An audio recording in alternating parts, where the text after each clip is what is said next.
Hello दोस्तों, महाकुंभ में viral हुए आईआईटी बाबा के घर छोड़ने की वजह क्या बताई गई है। दोस्तों, प्रयागराज के महाकुंभ में आईआईटी वाले बाबा के नाम से मशहूर हुए अभय सिंह को लेकर उनके पिता ने कई चौंकाने वाले खुलासे किए हैं। अभय के पिता करण सिंह ग्रेवाल ने बताया कि उनके और उनकी पत्नी के बीच झगड़ों ने उनकी बेटी को दुनियादारी छोड़ने पर मजबूर कर दिया है। झज्जर बार एसोसिएशन के पूर्व अध्यक्ष ग्रेवाल ने अपने बेटे को सीधा और सच्चा बताते हुए कहा कि अध्यात्म को अपनाने और सांसारिक जीवन को त्यागने का कारण वास्तविक है।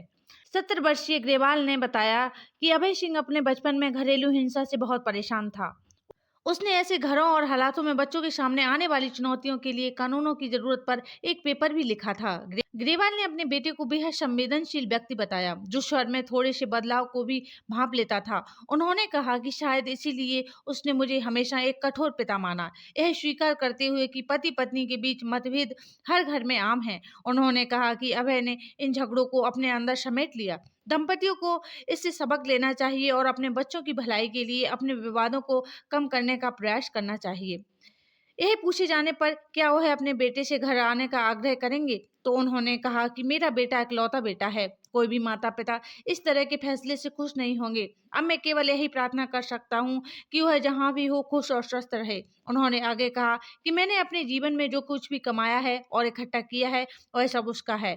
मेरी आशा, अभय ने खुद एक इंटरव्यू में कही बात पर टिकी है। उसने कहा कि अगर उसे यह रास्ता सही नहीं लगा तो वह इसे छोड़ देगा। अभय की मां शीला देवी ने क्या कहा। अभय की मां शीला देवी, जो एक वकील भी हैं, उन्होंने ग्रेवाल की भावनाओं को दोहराया। उन्होंने कहा कि हर माता पिता यही चाहते हैं कि उनके बच्चे घर बसाएं और स्थिर पारिवारिक जीवन व्यतीत करें। मैं बस यही प्रार्थना कर सकती हूँ कि अभय जो भी करने का फैसला करे, जहाँ भी जाने का फैसला करे, उसे खुशी मिले। बता दी कि अभय का जन्म 3 मार्च 1990 को झज्जर के ससरौली गांव में हुआ था। उसकी एक बड़ी बहन, जिसके साथ उसका गहरा रिश्ता था, शादी के बाद वह कनाडा चली गई और अमेरिका में रहती है। ग्रेवाल ने बताया कि अभय ने 12वीं कक्षा तक झज्जर में ही पढ़ाई की। उसके बाद उसने आईआईटी दिल्ली में प्रवेश के लिए तैयारी शुरू कर दी। पहले प्रयास में उसने 2008 में आईआईटी मुंबई में प्रवेश प्राप्त कर लिया। तब वह 18 साल का था। 2014 में बीटेक पूरा करने के बाद अभय ने वहीं से एमटेक किया।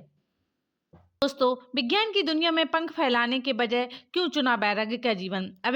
अभय सिंह ने महाकुंभ के दौरान कई मीडिया को इंटरव्यू दिए और बताया कि 2021 में वे कनाडा से लौटे और इसके बाद से महादेव की शरण में हैं। महादेव इन्हें वो रास्ता दिखा रहे हैं जिस रास्ते पर चलने की 9 साल पहले तलाश कर रहे थे। लोगों का ध्यान इनकी ओर इसलिए भी आकर्षित हुआ और सोचने पर मजबूर किया कि प्रतिष्ठित संस्थान से डिग्री हासिल करने के बावजूद भी इन्होंने विज्ञान की दुनिया में अपने पंख फैलाने के बजाय धर्म से जुड़कर सन्यासी और वैराग्य जीवन को अपनाया। अभय सिंह ने आखिर क्यों आधुनिक तकनीक और विज्ञान की चकाचौंध छोड़ आध्यात्म की शरण की राह पकड़ ली।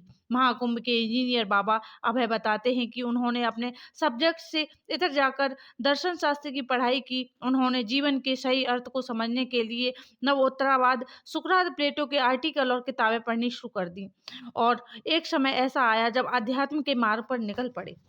सिंह बताते हैं कि महादेव को क्यों समर्पित किया पूरा जीवन। मीडिया से बात करते हुए उन्होंने बताया है कि अब उनका पूरा जीवन महादेव को समर्पित है। उन्हें अध्यात्म में ही मजा आ रहा है। वो साइंस के जरिए ही गहराई से अध्यात्म को समझने का प्रयास कर रहे हैं। वो कहते हैं, सब कुछ शिव है, सत्य ही शिव है और शिव ही सुंदर है। अभय अध्यात्म जीवन को जिंदगी का बेस्ट स्टेज बताते हैं। वो कहते हैं कि जब आप ज्ञान का पीछा करेंगे तो आखिरकार आप यहीं पहुंचेंगे। अपनी एक पोस्ट में अभय सिंह कहते हैं कि माँ बाप भगवान नहीं है, बल्कि भगवान ही भगवान है। यदि माँ बाप भगवान है तो फिर वैसे तो सभी भगवान है, जिसे हम ईश्वर या विलक्षणता कहते हैं। अगर वह एकमात्र सत्य है और बाकी सब कुछ उसका अपवर्तक रूप है, तो आप खुद तय करें कि माँ बड़ी या भगवान। मूल रूप से माँ के लिए लोग भगवान शब्द का इस्तेमाल करते हैं, बिना यह जाने कि इसका क्या अर्थ है। अब यह देवी भी हो सकती है या विश्व माता भी हो सकती है, लेकिन मुद्दा यह है कि सत्य होना चाहिए। माया आधारित रचनाओं की उससे तुलना करना जो इन सब के लिए जिम्मेदार है, बिल्कुल बेवकूफ़ी है। आंखों के बारे में अभय कहते हैं कि अपनी आंखें एक यंत्र हैं जिनसे आप एक विशिष्ट तरीके से ऊर्जा और शक्ति को बनाते या बिगाड़ते देख सकते हैं। क्या देखना ये आप पर निर्भर करता है। की माला और शांत चेहरे के साथ अभय सिंह का साधु जीवन हर किसी के लिए जिज्ञासा का विषय बन गया है। उनका जीवन उन लोगों के लिए भी प्रेरणा है जो भौतिक सुखों से परे कुछ अर्थपूर्ण खोज रहे हैं। इंस्टाग्राम आईडी पर उनकी हर पोस्ट काफी कुछ सोचने को हमें मजबूर कर देती है। उनके अकाउंट पर कुछ ऐसी तस्वीरें हैं जो उनके भीतर चल रहे हर संघर्ष का खुद से जवाब देते हैं, जिसे देखकर कोई अपने अपने ढंग से समझते हुए इंटरनेट मीडिया पर प्रतिक्रिया भी दे रहे हैं। इधर